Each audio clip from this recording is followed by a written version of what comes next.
नमस्कार दोस्तों, crime stories channel पर मैं राजेश आपका स्वागत करता हूं। दोस्तों, आज मैं आपको जिस वारदात के बारे में बताने जा रहा हूं, वो वारदात है 2 मई 2022 की पटना बिहार से। तो चलिए दोस्तों, इस वारदात के बारे में हम लोग विस्तार से जानते हैं। इंजीनियर जाफरुद्दीन से निकाह हो जाने के बाद भी शहनाज अपने प्रेमी कमाल उर्फ नन्हे को दिल से निकाल नहीं पाई थी। जाफरुद्दीन पेशे से इलेक्ट्रिकल इंजीनियर था। इस समय वो नोएडा के पावर प्लांट में नौकरी कर रहा था। उसके साथ ही उसकी पत्नी शहनाज और 10 साल और 4 साल के 2 बेटे रह रहे थे। जाफरुद्दीन की ससुराल पटना के फुलवारी शरीफ के करबला ताजनगर में थी। ससुराल के पास ही उसने अपने परिवार के लिए एक आलीशान मकान बनवा रखा था।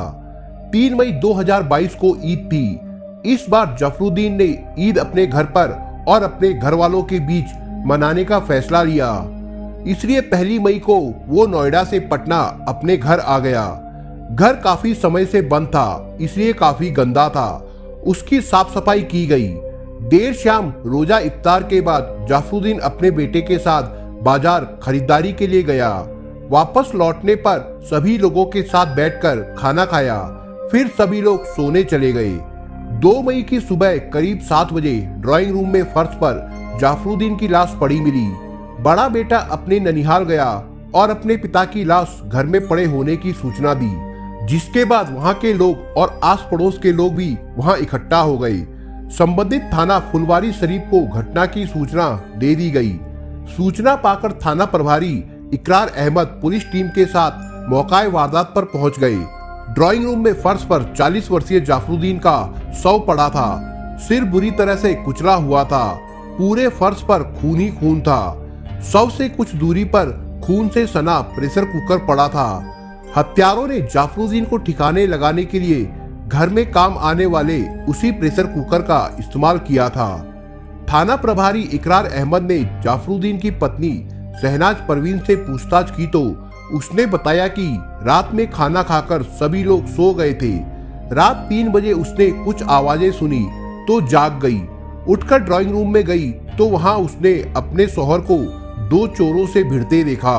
वो अपने पति को बचाने के लिए उन चोरों से भिड़ गई, जिस पर उन चोरों ने उसके गले की चेन निकाल ली और उसे कोई नशीली चीज सुंघा दी, जिससे वो बेहोश हो गई।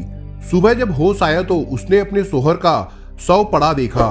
दोनों बेटों से पूछताछ की गई तो उन्होंने बताया कि उनकी तो सुबह 7 बजे आंखें खुली। रात में क्या हुआ उनको पता नहीं। जाफरुद्दीन के घर में आने जाने का रास्ता एक ही था, फिर चोर कैसे घर में घुस गए? इस सवाल पर शहनाज ने कहा कि हो सकता है कि रात में मेन गेट खुला रह गया हो। घर का सारा सामान घर में मौजूद था। शहनाज अपने गले की चेन ले जाने की बात कर रही थी। चोर घर में घुसे और मकान मालिक की हत्या करने के बाद केवल चेन ले जाए, ये विश्वास करने वाली बात नहीं थी। मामला लूटपाट का नहीं है, थाना प्रभारी समझ चुके थे। पूरा मुआयना और पूछताछ के बाद उनका शक शहनाज परवीन पर था, लेकिन बिना सबूत उस पर हाथ नहीं डाल सकते थे। उन्होंने शहनाज का मोबाइल मांगा तो शहनाज ने बिना झिझक के अपने शौहर का दिया हुआ आईफोन थाना प्रभारी अहमद को दे दिया। फिर लाश को पोस्टमार्टम के लिए भेजने के बाद वो थाने वापस आ गए। थाना प्रभारी इकरार अहमद ने उस मोबाइल को खंगाला तो कोई सबूत हाथ नहीं लगा। मोबाइल के कुछ नंबरों की कॉल डिटेल्स निकलवाई तो कोई भी खास जानकारी नहीं मिली। इसी बीच जाफरुद्दीन के रिश्तेदारों और पड़ोसियों से उनको पता चल गया कि जाफरुद्दीन और शहनाज में अक्सर झगड़ा होता रहता था। उसकी वजह थी शहनाज का अफेयर, जिसकी वजह से जाफरुद्दीन शहनाज को नोएडा में अपने साथ 4 साल से रखे हुए था। 2 साल से शहनाज का पटना आना बिल्कुल बंद था। थाना प्रभारी अहमद ने दोबारा जाफरुद्दीन के बेटों से पूछताछ की तो इस बार छोटे बेटे ने अपनी अम्मी के पास 2 मोबाइल होने की बात बताई। शहनाज ने दूसरे मोबाइल के बारे में पुलिस को कुछ नहीं बताया था। इस पर उन्होंने शहनाज पर दबाव डालकर दूसरा मोबाइल फोन अपने कब्जे में ले लिया। उस मोबाइल में जो सिम कार्ड था वो कमाल उर्फ नन्हे के नाम पर था। उस नंबर से जिस फोन नंबर पर बात की जाती थी वो नंबर भी नन्हे का था। ये जानकारी मिलने के बाद उन्हें मामला समझते देर न लगी। मामला प्रेम प्रसंग का था। इसके बाद 27 जून को थाना प्रभारी ने शहनाज परवीन और नन्हे उर्फ कमाल को गिरफ्तार कर लिया। दोनों से जाफरुद्दीन की हत्या के बारे में सख्ती से पूछताछ की गई तो उन्होंने उसकी हत्या करने की बात स्वीकार कर ली। हत्या के पीछे जो कहानी सामने आई वो हैरान कर देने वाली निकली। शहनाज जब कक्षा 6 में पढ़ रही थी उस समय उसकी उम्र 15 साल थी। उसी के साथ कमाल उर्फ नन्हे भी पढ़ता था। साथ पढ़ने के दौरान दोनों में दोस्ती हो गई। ये दोस्ती समय के साथ गहरी होती गई। दोनों को एक दूसरे का साथ इतना भाता था कि वे ज्यादा से ज्यादा समय एक दूसरे के साथ बिताना पसंद करते थे। धीरे धीरे बात दोस्ती की सीमा से आगे निकलने लगी। दोनों के दिलों में प्यार के अंकुर फूटने लगे। ये बात दोनों महसूस भी करने लगे थे। वैसे तो दिल की हर बात बेहिचक एक दूसरे से कह देते थे, लेकिन अपनी चाहत की बात बताने में हिचक रहे थे। फिर एक दिन मौका देखकर नन्हे ने शहनाज से अपने प्यार का इकरार कर ही दिया और शहनाज ने भी उसे स्वीकार कर लिया। उनका प्यार इस कदर बढ़ा कि पूरे स्कूल में उनके प्यार की चर्चा होने लगी। स्कूल प्रबंधन तक बात पहुंची तो दोनों को स्कूल से निकाल दिया गया। इसके बाद शहनाज घर में रहकर ही पढ़ाई करने लगी। दूसरी ओर नन्हे ने आगे की पढ़ाई नहीं की बल्कि बिजली मिस्त्री का काम सीखने लगा, जिससे जल्द से जल्द अपना काम शुरू कर सके। उसने सोचा कि आमदनी होने लगेगी तो वो शहनाज से निकाह कर लेगा। दूसरी ओर शहनाज के घर वाले शहनाज के इश्क की खबर लगने के बाद उसके लिए कोई अच्छा लड़का देखकर उसका निकाह करने की तैयारी में लग गए। जल्दी ही उनकी तलाश पूरी हो गई। शहनाज के घर वालों को शहनाज के लिए जाफरुद्दीन पसंद आ गया। जाफरुद्दीन पेशे से इलेक्ट्रिकल इंजीनियर था और उस समय सऊदी अरब में नौकरी कर रहा था। वो लखीसराय का रहने वाला था।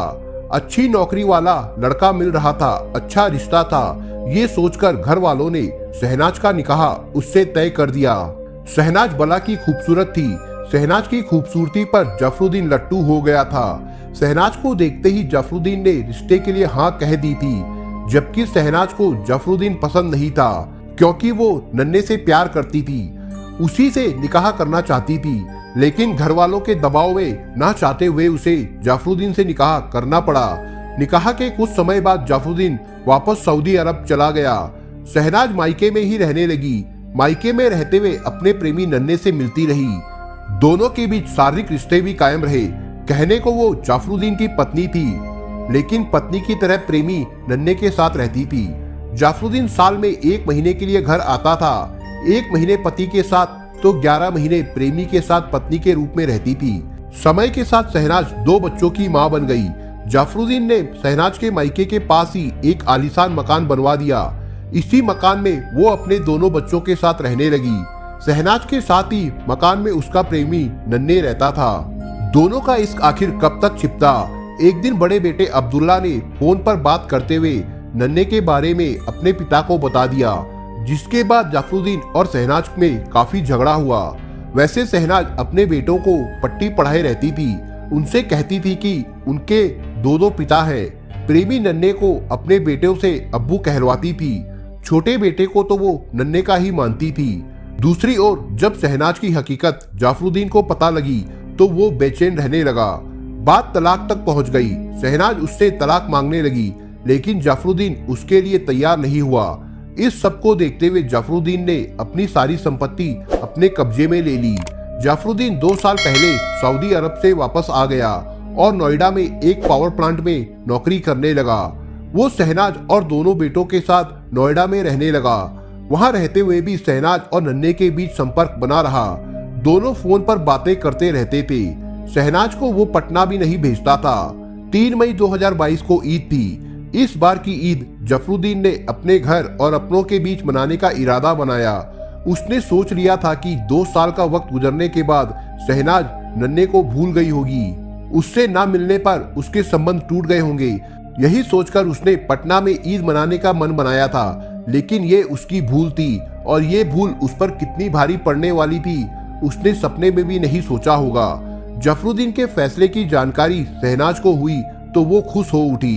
उसने फोन पर नन्हे से बात की और कहा कि इस बार ईद पर जाफरुद्दीन घर आ रहा है। उसे हर हाल में ठिकाने लगाना है, जिससे उसकी मौत के बाद दोनों एक साथ जिंदगी जी सके। नन्हे खुश होते हुए इसके लिए तैयार हो गया। जफरुद्दीन परिवार के साथ नोएडा से दिल्ली आया और दिल्ली से पटना फ्लाइट से 1 मई की दोपहर में पहुंचा। घर की साफ सफाई की। रात में रोजा इफ्तार के बाद जफरुद्दीन बेटे के साथ बाजार खरीदारी के लिए गया। इस बीच शहनाज ने प्रेमी नन्हे को बुलाकर अपने घर में छिपा लिया। जफरुद्दीन रात 11 बजे घर लौटा। सभी ने खाना खाया। इसके बाद शहनाज ने जफरुद्दीन से किसी बात को लेकर झगड़ा कर लिया, जिसके बाद जफरुद्दीन ड्राइंग रूम में सोने चला गया। उसके सोने के बाद रात 3 बजे शहनाज ने नन्हे को बाहर निकाला और घर में रखे प्रेशर कुकर को उठाया। फिर दोनों सोते हुए जफरुद्दीन के पास पहुंच गए। जफरुद्दीन अपनी मौत से बेखबर सो रहा था। नन्हे ने प्रेशर कुकर का एक तेज प्रहार जफरुद्दीन के सिर पर किया, जिससे जफरुद्दीन नीचे फर्श पर गिर गया और बेहोश हो गया।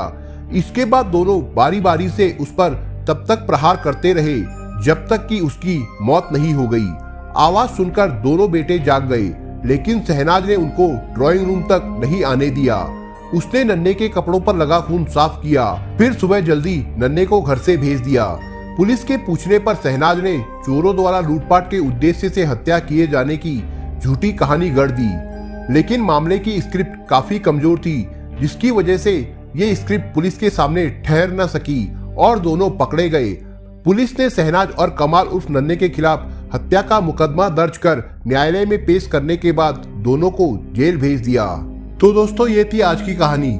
दोस्तों, आपको कहानी कैसी लगी हमें कमेंट करके जरूर बताएं। और दोस्तों, अगर आपको हमारा काम पसंद आए तो वीडियो को लाइक, शेयर और चैनल को सब्सक्राइब जरूर करिएगा दोस्तों। धन्यवाद।